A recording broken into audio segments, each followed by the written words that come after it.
Hey, deserving listeners, The Ultimatum. Let's check it out and see what comes out of my face as I watch. Can you listen to me? I'm not taking any accountability for my decisions. I made decisions here. I'm sorry that I hurt you. I did not anticipate any of this. But she was your best friend.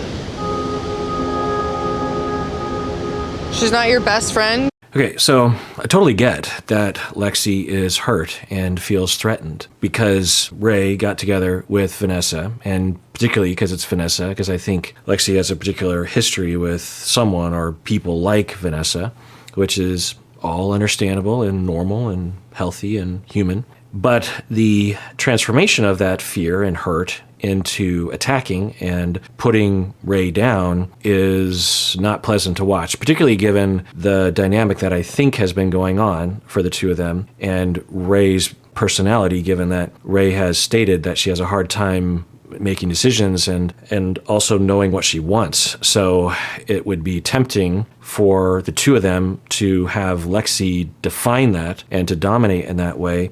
And maybe that's what Lexi is trying to establish again subconsciously. So I don't know. But again, there's nothing wrong with Lexi's feelings. It's how it's being expressed. So let's see how Rey does here. Okay.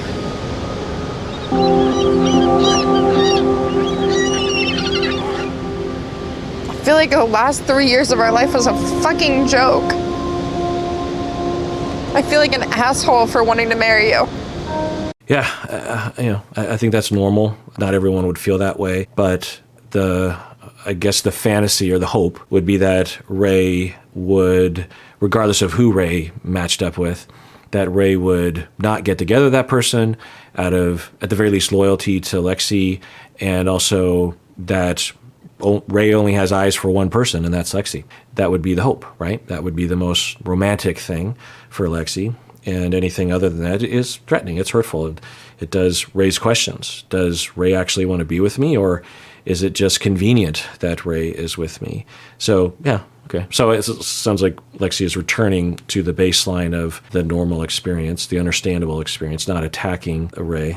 It's so fucking hard for me. And I'm not saying you haven't had a hard time too, but you know how I am. You know how reserved I am. You know how emotions are so fucking hard for me to think about how I'm feeling. What do I feel? Is this what I really... Wow. It's just more and more data in line with what I've been saying. I can't know, but so many indications of the hypothesis of, at the very least, a lack of connection with the self and potentially on the spectrum of dependent personality.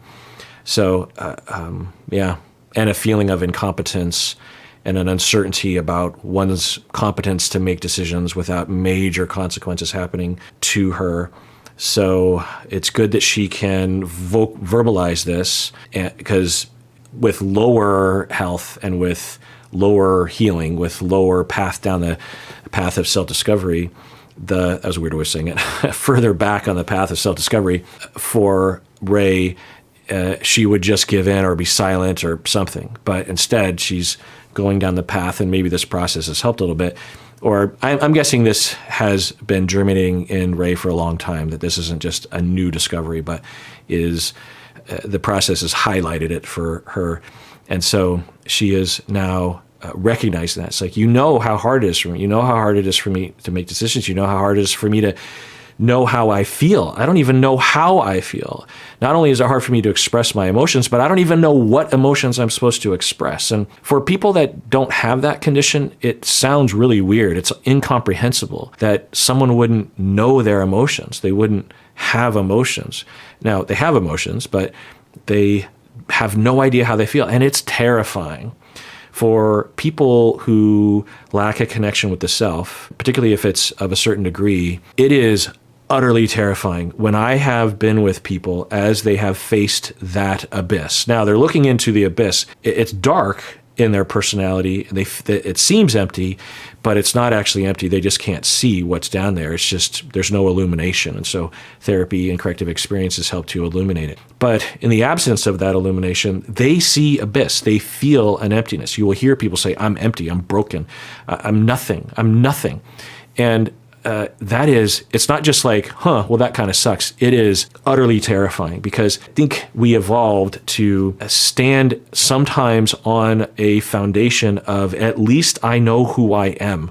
At least I am somebody. I'm not just this floating nothingness in a vast sea of nothingness. I'm grounded, right? I have a foundation in this, in spite of all the chaos and all the difficulty and no one really listening to me or understanding me. At least I know how I feel. I feel like life sucks, but that's better than not feeling anything at all or not knowing what you feel. I've seen people look into the abyss, and it's brief because there's a lot of defenses that get built up to help the person not have to face that. And one of the ways that people will distract themselves is to turn to they just look outward and they're like, don't look inward, look outward. What should I do? Okay, you're the best. Okay, tell me what to do. Okay, I'll do whatever you want me to do. And that distracts them, but doesn't solve the problem. And then when they have to face the abyss, I don't think she's far down the spectrum if she is, but I think there's a bit of that. And I think she's experiencing that right now. I think she's pleading with Lexi of just like, I don't think you understand how severe this is for me. It's a lot more severe than but I think Lexi has the mirror image of this problem where she also doesn't really know who she is, but the way that she copes with it is to focus on other people. It's weird. Codependent overfunctioners and dependent underfunctioners will both focus on others as a solution and not focus on the self, but in different ways. The dependent person focuses on the overfunctioner as, tell me what to do, define me. And the overfunctioner says, let me define you, let me fix you. But both people are not looking at themselves because they weren't attuned to enough when they were growing up. They weren't given a safe environment to actually discover who they are. I feel, or are people just putting these things in my head and I'm believing it? And like, what the fuck is going on here? What do I want? Who am I? Do I love myself? Do I even deserve to be loved? Like, I'm fucking drowning. Yeah, we've seen, difficulty and psychological issues on these shows. What Rey is talking about is I think severe. The suffering is severe. Who am I? Am I anything? Or am I just worthless and empty? Do I have nothing? Am I nobody? Am I only what people see of me? Am I only what people think I am? Am I only what I show them as a way of saying I am someone when I know I'm not really someone? It is terrifying. And I think Rey is legit experiencing that right now. I think Lexi, seeing the vulnerability, will have altruism and care. I hope. But I can't imagine that Lexi will be able to comprehend the full extent. Who does? I know a lot of therapists that don't understand what I'm talking about. This isn't something that is emphasized enough. It's too far away from cognitive behavioral therapy. I love cognitive therapy. I love behavioral therapy. I use it all the time. But there's a rigidity in my field that's been developing over the decades that only focuses on that and kind of morphs it into this exclusionary point of view that doesn't have these other points. Anyway, so there's a lot of people in my field who don't understand, so I can't imagine that Lexi would, but I worry that the vulnerability that Rey is putting forth, that Lexi will feel like, oh, okay, I know what to do here. I know how to overfunction. I will tell you. I will fix it for you. And then Rey will go, oh, okay, that's good. And that's what will, and then they just go right back to their old dynamic of overfunctioning and underfunctioning. So let's see what happens.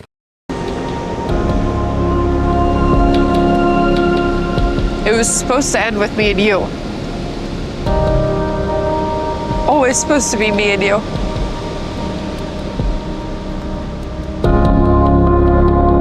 Okay, so they edited out, I'm guessing, potentially hours of conversation there. So for time's sake or something, so we don't know, but maybe we'll see the result of that conversation later on. But we came here trusting each other, and she was the one, like, I didn't ask you to promise me you weren't gonna sleep with Vanessa, and then you promised me that. She came up to me and told me, you need to trust me, like, you need to trust me, you need to trust me, why don't you trust me? I'm not sleeping with Vanessa, I'm not gonna do that to you. Well, that certainly changes things. I'm guessing y'all were thinking that. So Yeah, okay. I mean, it certainly doesn't mean you're supposed to get angry at Vanessa, but I guess it would increase your chance of interpreting everything as Vanessa is some sort of bulldozer or some sort of coercer. But yeah, if you have a problem with Rey, then yeah, Rey lied to you. Rey said, I won't get together with Vanessa, and then did. So what's going on there? I wonder if for Rey, she in the moment was promising to Lexi, because in the moment Lexi was upset. We imagine if anyone was coerced, it was Rey being coerced into agreeing not to get together with Vanessa. I don't know that, but we can imagine that Lexi would be upset, and because she was, well, we don't have to imagine, we saw it. And we did see a scene in which Lexi was really going after Rey, and so behind the scenes, apparently something like that happened, or maybe it was even on camera and they just didn't show it. But for Rey, we could imagine it was like, oh my God, I don't want you to be angry. Or literally Rey at the time thought, no, I won't get together with Vanessa, that's silly. So I wonder if we're going to hear from Rey as to what that was about. Was it appeasing Lexi in the moment, knowing that it wasn't really true that Rey was necessarily going to refrain? Or did Rey change her mind? Or what? Mildred was frustrated. That doesn't. We don't have to open that can of worms. If it's saying that I see. That's not true. Okay, that's something that she asked about, and I'm just expressing that same situation came out. Trying to breathe through this right now. Can we just stop for a minute? So Sam and Aussie are back together, and Sam is bringing up what Mildred had said. And Sam is complimenting Aussie for sticking with the conversation. And the conversation wasn't even that involved. Of course, it was edited, but there's a possibility that Aussie's avoidance is greater than maybe what was presented on the edit or in front of the cameras. It doesn't mean that everything I said was invalid. It just means that it kind of amplifies maybe Aussie's responsibility a little bit more than maybe what I was saying before. But anyway, so for Sam, I think, and Sam talked about during when they were at that get-together about transitioning back to their original relationships, that Sam was saying, I've kind of learned how to speak up, and that is good. So we didn't know much about, they haven't really focused on Sam much. But so Sam is saying, I've changed and I'm speaking up, and so that's good. And you are actually sticking with it. You're not running away. And then we see and hear from Aussie saying, I'm catching my breath. So that implies a fight or flight reaction, not just like a decision to walk away, but an actual panic. I'm guessing that's what's happening. And for people who stonewall, according to research by John Gottman and others, they found that of the people who stonewall, and that is one way of, stonewalling is one version of avoiding. There's other ways to avoid. But for people who stonewall, they might seem that they're cool as a cucumber, but they are, of the two individuals in the relationship, the stonewaller is by far the most stressed out, because they actually hook them up to measurements of their heart rate and other kinds of things. And they are in high distress, and so their way of soothing themselves is to run. They're panicking. There's a threat. There's a trauma about getting involved in more in-depth conversations. And so I think we might be seeing evidence of that. Yeah. Thank you. I need to eat anyways. Thank you. Take a break. Okay, so they understand as a team that when Aussie signals that way and Sam says, okay, well, I needed to eat anyways. So Sam's being flexible in that way. And then Aussie says, okay, good. So let's see how this goes. I'm getting hot. My face is getting hot. Okay, more evidence of a physiological trauma fight or flight reaction. And good that Aussie can say that instead of being critical of Sam. You always bring stuff up. That's another way of avoiding. But instead, it's like, I'm breathing, my heart's starting to race. Now, I wonder, though, if Sam really understands. I also wonder if Aussie has some way forward, because for Sam, she might say, like, okay, I don't want to stress you out, but are we ever going to be able to talk about anything? Because the only one who can begin to work on this is Aussie themselves. They'd have to go to therapy a lot and to heal, to learn how to self-regulate, to have corrective experiences, to verbalize. The problem is, I'm guessing Aussie right now is like at a 7 or 8, and there was a ramp up. Even just sitting down with Sam might have bumped Aussie up to a 4, but Aussie might not have known that, definitely didn't signal that.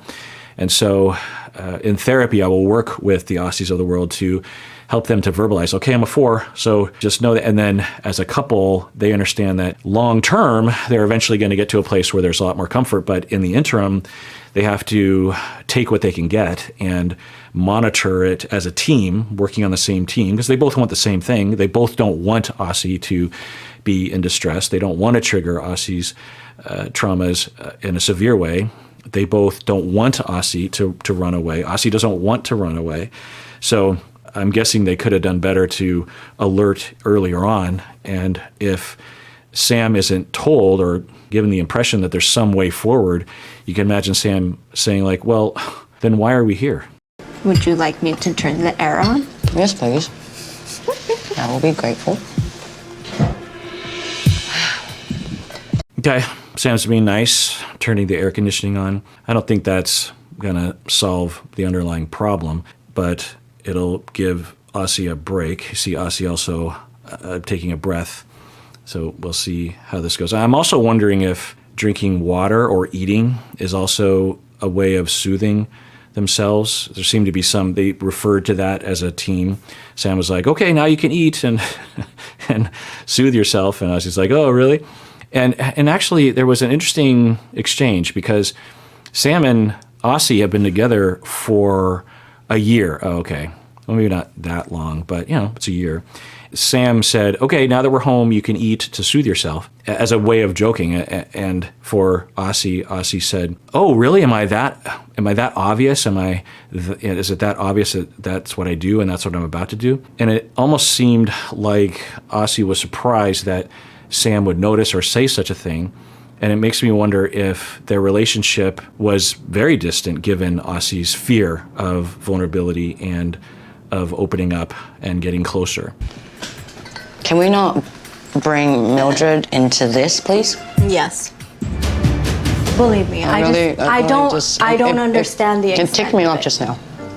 Okay, so Aussie's making a request. Can we not bring Mildred? And I get that, and there's no reason to triangulate.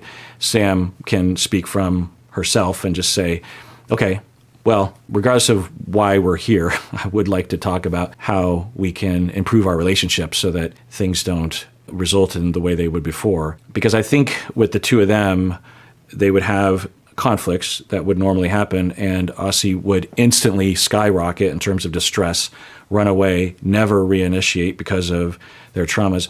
And for Sam is more passive than Mildred and would give up and just say, okay, well, I'm not happy, I'm upset, but I don't see any way to solve this problem. And so I guess I'll just walk on eggshells kind of a thing. So I'm guessing that was their homeostasis. So, and it seems like Sam is like, I don't want to return to that. If anything, my trial marriage with Tiff taught me it was to speak up. Yeah. I don't. Hey. Hey. Just give me a break. I need a moment. Yeah. Without help, I worry about these two. But the problem with the Aussies of the world is they're not likely to go to therapy. Sometimes they will, but not usually. They're usually dragged or they're desperate because they're lonely. If Sam were to leave Aussie, for example, maybe a crisis would happen for Aussie, and then Aussie would go temporarily to therapy. So it's not frequent that the Aussies of the world will go to therapy because they associate opening up and talking about one's feelings and eye contact, direct conversation as absolutely threatening because that's the way things were for them when they were growing up. So I worry about the two of them. I wouldn't be surprised if they eventually break up and Sam actually finds someone that is not like Aussie, and Aussie has a hard time finding anyone that would be able to. I mean, if Aussie found someone that was equally as avoidant, then maybe that would work. Sometimes that can work. Or if Aussie found a securely attached individual, but I don't know, Sam might be securely attached, honestly. There's no evidence otherwise, meaning that Sam is able to see through the emotions, is able to differentiate well enough and navigate it. Given the now we didn't see the full thing, but given Aussie's reaction here, we could imagine that behind the scenes, Mildred saw a lot more of this and was valid in Mildred's at least premise, but not necessarily justified in the tactic of trying to communicate that to Aussie. So, yeah, I'm worried about these two. I've been hiding all this pain inside. And another piece of evidence that Sam is more securely attached and more differentiated. For Mildred, when this would happen, it would trigger her abandonment traumas, which is understandable. And then a lot of pain would ensue, a lot of panic. And then Mildred's apparent defense is to pursue and to criticize. And then it would just cause a runaway effect. And then Aussie ran away eventually and said, "Get me out of here." Not out of vindictiveness, but out of pure panic. And for Sam, since Sam is more differentiated and more securely attached, Sam is sad and hurt and upset, but doesn't react, doesn't make it worse, just says, well, okay, this sucks. You can force me, I just need time. Wow, so we hear Aussie crying, sobbing, yeah. Yeah, it's hard to know what's happening. I mean, obviously it's something's being triggered, right? Something is being threatened. I wonder what it is. Overwhelmed, feeling... Well, I could imagine that Aussie would feel betrayed. Like Mildred was, you could imagine Aussie would feel really harmed by Mildred, whether or not that's justified or not, but we could imagine that. And then to have Sam, kind of agree with Mildred and not, because Sam presumably doesn't know what was really happening. And hearing from Mildred at the dinners might sound like, well, Mildred was just dealing with avoidant Aussie, and I understand that, but didn't see the way that Mildred was talking to Aussie. And we can imagine that Aussie is having something triggered in this moment, some kind of deep pain. So, yeah, I worry about these two I worry about a lot of these folks without a good fit therapist working with them. Who do I not worry? I don't worry about Mal. I don't worry about Mal. I don't really worry about Xander, but who knows? Do I worry about Vanessa? Yeah, I worry about, given what we saw at the beginning of the season. Let's see, who else? Tiff and Mildred, absolutely I worry about. Tiff less so as time went on. Yoli, maybe not so much Yoli. And I think that's everybody, right? So, yeah, I worry the most about now Aussie and Sam. I didn't worry about them, either one of them, well, particularly Aussie until more recently. Lexi and Rey. Yeah, I worry a lot about Lexi and Rey, given what I've already said. Vanessa, Mildred, and Tiff. So I guess I worry about half of them a lot, and the rest of them, I just hope, everyone should be in therapy off and on at the very least, but some people deserve to have a concentrated bout of long-term healing therapy with a therapist that knows what they're doing. I feel like I would just kind of let things slide, and I think I was a little bit too forgiving of certain behaviors. But now I'm realizing my value and my worth, and I don't want to waste my time and feel drained all the time. I just can't settle for that anymore, and I think I'm just not willing to do that. Yeah. It would be hard to be in a relationship with someone, even if you felt bad for them, to be in a relationship with someone that just couldn't have a simple conversation, couldn't tolerate it. And it's easy, if you're in Sam's shoes and Mildred's shoes, to interpret it as Aussie as a jerkface for avoiding, but I don't think Aussie is a jerkface. I think Aussie is massively traumatized and very good at tricking everyone into believing that Aussie is just fine. I'm just fine. Don't pay attention to me. Everything's good. Let's just enjoy our life, because I think people like Aussie, they're surviving, and they feel like the answer is to avoid, to just say, let's just not go there, because there's no point, when they're constantly suffering and people around them who might want to be closer will definitely feel like something is wrong and there's not enough connection, there's not enough stability or intimacy emotionally. Okay, well, let's adjourn there. And everyone, please take care of yourself because you deserve it. You really, really do.